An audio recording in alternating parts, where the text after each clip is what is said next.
for your lesson 4, let's have your trigonometric functions. That is the indefinite integrals again.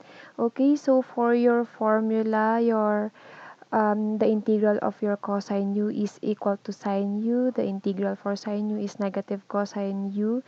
That is that is different from your differential calculus. It's the other way around. So for your integral for secant squared u, that is tangent u, and for cosecant squared u, that is equal to negative cotangent u, and for your secant u, that is secant u tangent u. For your cosecant u, that is cotangent u, is equal to negative cosecant u. Okay, so for example, this one, evaluate the integral of sine 7y dy, since the derivative of 7y is already equal to 7 dy. It doesn't satisfy dy again, so we have to manipulate it again using this constant. Okay, so manipulating that one, it will give us 1 over 7, the integral of sine 7y multiplied by 7 dy. Okay, so for the integral of sine, class, that is already negative cosine, so that is 1 over 7 multiplied by negative cosine 7y plus c, or that is equal to negative cosine 7y divided by 7 plus c. That is our final answer. Okay, moving on to example number 2.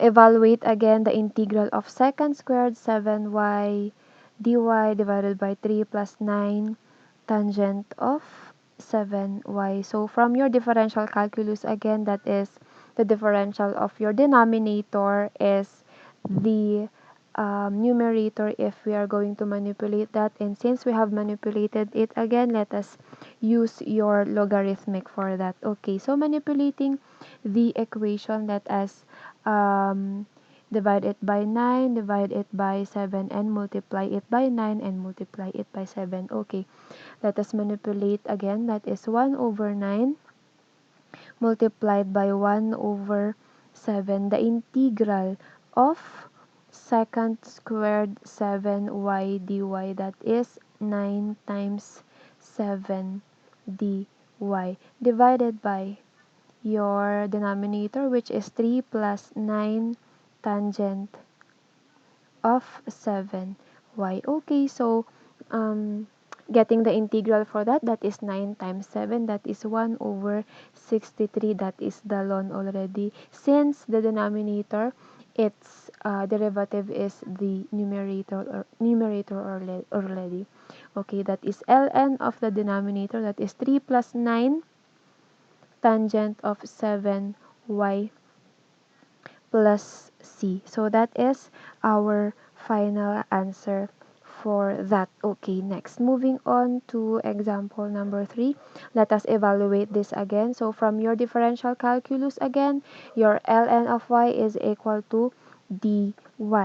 Okay, so getting this one, that is just simply as equal to, since if we rewrite that one, that is cosine ln of y, that is dy over y, and since the differential of ln y is already this one, let us just get the integral for cosine, and the integral for cosine, that is equal to sine ln of y plus c. So that is our final answer.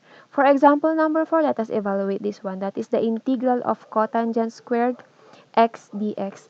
And for your trigonometric identity, for this one, that is cosecant here, cosecant minus cotangent squared x equal to 1. So from your trigonometric identity, your cotangent squared y is equivalent to, that is cosecant squared x minus 1, that is transposed at the other side. So that is equal also to, that is if we rewrite that one, that is equal to cosecant squared y minus 1 dx, and that is equal to, if we distribute dx again, that is the integral of cosecant squared y, oops, sorry, that should be x, Okay, so if we are going to erase this, sorry, that should be x. Okay, so that is x, that is x. Dx minus the integral of dx, and your integral for cosecant squared x, that is negative cotangent x minus x plus c. Okay, that is just the answer. Okay, let's move on to example number 5. Let us evaluate that one. That is sine beta d beta divided by cosine raised to 7 beta. If we rewrite again that one, the denominator for this one, let us just bring that up. The sign will change. That is cosine raised to negative 7 beta sine beta d beta. So from your differential calculus, the derivative for cosine beta is negative sine beta. And since this one is in negative form and this is in positive form, okay, this is supposed to be with d beta. So that is, we have to manipulate again that one. So manipulating that, it will give us negative the integral of cosine raised to 7 beta multiplied by negative sine beta d beta. So it's just a power rule. So getting the power rule for that, that is negative cosine raised to negative 7 plus 1. Of course, that is raised to negative 6 and divide it by negative 6. Don't forget that is beta. Okay, plus c, or that can be written as, since that is already cancelled, negative divided by negative, that is positive. So that is cosine raised to negative 6 divided by 6 plus c, or it can be written as 1 over 6 cosine raised to 6 beta plus c. So that is our final answer. Okay. Okay, let's move on to example number 6. Let's have this one. Okay, so rewriting again your numerator, it will give us cosine squared x times cosine x. Since class, your cosine squared x there and cosine x, that is also equal to cosine cube x divided by 1 minus sine x. From your trigonometric identities again, your cosine squared x plus sine squared x is equal to 1. So therefore, your cosine squared x is this one. So if we are going to rewrite that one, class, that is equal to the integral of 1 minus sine squared x cosine x dx divided by the denominator, which is 1 minus sine x. And class, this one, we can rewrite again this one. So it can be written as 1 minus sine x. Okay, so that is 1 multiplied by 1 plus sine x. So if we multiply this one, it will give us sine squared x. So it's the same. So that is cosine x dx. Okay, divided by 1 minus sine x. So we can extract this one. We can cancel that. So your answer is the integral of what remains is 1 plus sine x cosine x dx, or that is, let us just distribute cosine x, that is the integral of cosine x dx plus the integral of sine x cosine x dx. So for your integral for cosine already, of course, that is already sine, no? And then for this one, since your derivative of sine x is this one, so it's satisfied already. So this is supposed to be dx. Okay, so for that one, let us just simplify your um, integral for cosine is simply as equal to sine of x, plus, of course, since this one is the differential for sine x, let us use power rule for this term. Okay, so that is just sine raised to 2x over 2, no? plus c. So that is our final answer. Next, moving on to example number 7. So your integral for sine squared x cos secant squared 2x dx. So let's just have this one. So for your trigonometric identities, again, don't forget that um, that your sine 2x here is equal to 2 sine x cosine x. And if that is in squared, of course, we just square this one. Okay, so if that is the square, let us just square also this. So it will give us 2 squared, so that is 4 sine squared x cosine squared x. Okay, so rewriting again your equation, that is equal to also, that is the integral of sine squared x multiplied by, since that is cosecant, it is also equal to this one, that is 1 over sine raised to 2. Of course, don't forget that one, the 2x there, it is equal also, that is dx. Okay, but for your trigonometric identities, for your sine squared 2x, it is equal also to this one.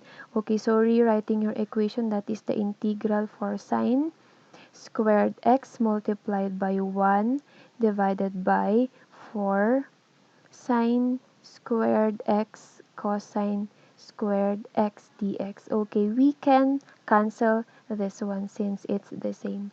So what will remain is equal to the integral of dx over 4 cosine squared x. Okay, so if that is your answer, it is also equal to, let us just bring out 4 there, that is 1/4. 1/4 the integral of your 1 over cosine is also equal to secant. Okay, that is secant squared x dx, and your integral for secant squared is tangent, so that is equal to 1/4 the integral for secant squared is tangent x plus c. So that is our final answer. Okay, for example number 8, let us evaluate this one. The integral of cosine theta multiplied by 1 minus cosine 2 theta raised to 3 d theta. Okay, so for your trigonometric identities again, so for your cosine 2x, that is also equal to cosine squared x minus sine x sine squared x. So if we substitute the value here, so it will become like this one. Okay, so distributing negative there, this will become like this. Okay, so from your trigonometric identities again, that is your sine squared x is equal to 1 minus cosine squared x. So this is this. So that should be sine squared theta. Okay, so rewriting that one, that is the integral of cosine theta multiplied by, of course, that is secant squared theta plus sine squared theta. It's the same, so it will become 2. So if we add that one, it will become 2 sine squared theta already. Okay, that is raised to 3 d theta. Okay, so that is equal also to the integral of cosine theta, since 2, that is 2 raised to 3, and then that is sine 2 times 3 theta, that is d theta, that is also equal to the integral of cosine theta times 8, that is sine raised to 6 theta d theta. Okay, so let us just bring out 8 there, that is 8. The integral, let us just rearrange, that is sine raised to 6 theta cosine theta d theta. And since class, your derivative for sine is just simply cosine theta d theta, it is this one. So let us just use power rule again. Okay, so the integral for that, that is 8 times sine raised to 6 plus 1, that is 7 divided by 7, of course, since that is 7 divided by 7 theta plus c. Okay, that is our final answer. Okay, for our last example, number 9, evaluate this one. Second theta d theta. So if we are going to evaluate this one, let us just multiply it by second theta plus tangent theta divided by second theta plus tangent theta, since this is also equal to 1. So we have mentioned that already in our past lessons, or that is just this one. Second minus, it's the same. It will arrive at the same answer. Okay, so let us prove that one. Okay, so for this one, let us have this. Okay, so that is the integral of, let us distribute this one to this, to the numerator, that is second squared theta plus second theta tangent theta divided by, okay, that is second theta plus tangent theta. And since that is the derivative of the denominator is the numerator, that is should be in d theta. Okay, since the derivative for second theta is second tan, that it should be second theta tangent theta. Okay, plus since the derivative of tangent theta is your second squared theta, it satisfies the numerator. So we have to use the logarithm for that one. Okay, so that is just the logarithm of the denominator, which is second theta plus tangent theta. Okay, that is plus c. Okay, so for this one also, if we are going to use this negative, it will arrive at the same answer also. So proving that one is equal to the integral of, it's the same, second squared theta minus second theta tangent theta divided by, that is negative, that is second theta minus tangent theta. And since second theta, the derivative for that is second tangent theta, and your tangent is negative, this should be negative and negative. Okay, so that is just, let us rewrite this one. Yes, that is the integral of um, negative second theta